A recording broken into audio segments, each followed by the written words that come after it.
Shawn, obviously a lot of attention on you and your family in the past couple of days, but you're not hesitant to speak out about it because this is a good thing. Why are you making yourself available to talk about your case and this case in Cleveland as well? Well, I just feel like this is going to be a part of my life for, the rest of my life, and I feel like that maybe it's part of my mission in my life to reach out there and be able to help, keep the message out there and the awareness of the missing children and their families and how they need to keep the hope up and their strength.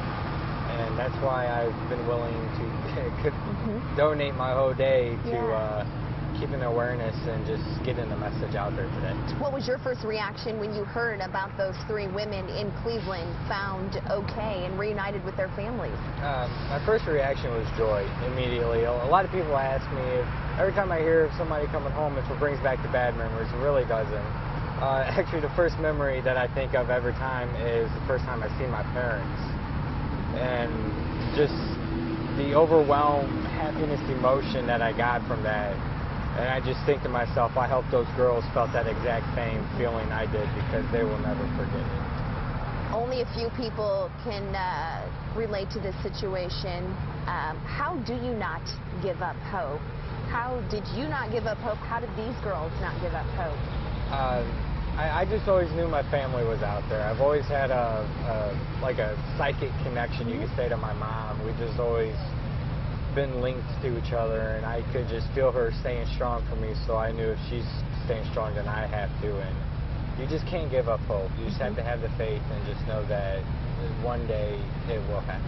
If those families in Cleveland reached out to you, would you talk back to them and relate to them and offer some advice? Yeah, I would most definitely take the time and talk to them if they wanted. If they had any questions of, how they could go on, move on with their life, I would be more than happy to talk to them.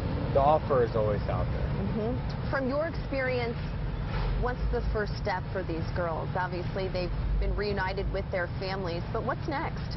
The next part is just living day by day. Just stay strong, don't rush anything, let everything come natural, and let it just happen with a normal flow. You can't push it. And it's nice to have stories like this so we can highlight, as you mentioned, that there are definitely other children, other adults out there in this situation waiting to be found. Yeah. Bring attention to that. Tell everybody, what are you doing these days? I work at a metal fabbing company.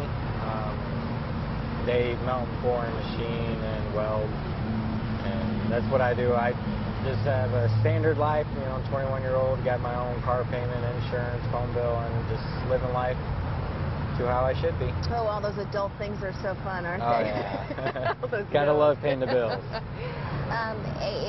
If somebody came up to you to ask about if you'd ever see yourself now at this point, being with your mom and dad, leading a happy life, living day by day, would you say you thought you'd be here at one point?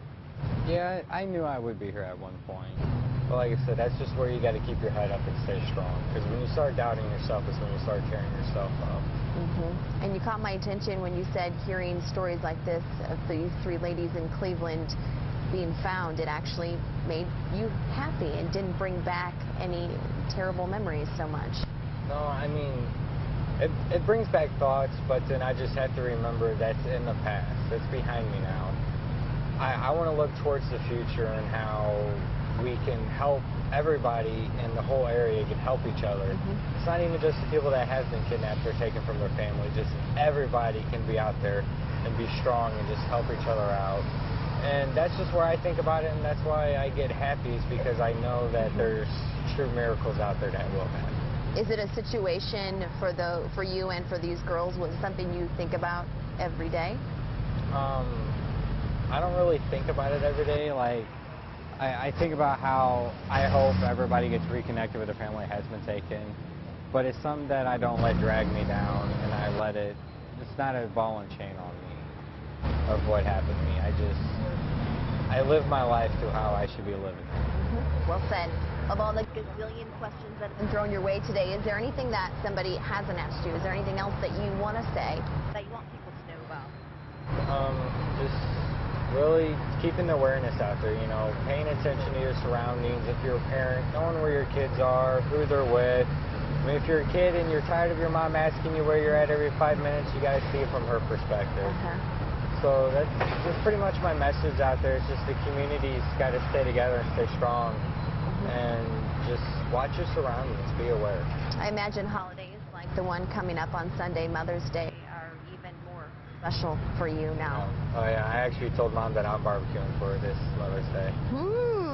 Are you a good cook? I have had no complaints, so we'll find out, because my dad's a professional at it, so he'll put me up to the real test this weekend. Awesome. Well, we hope that record stays.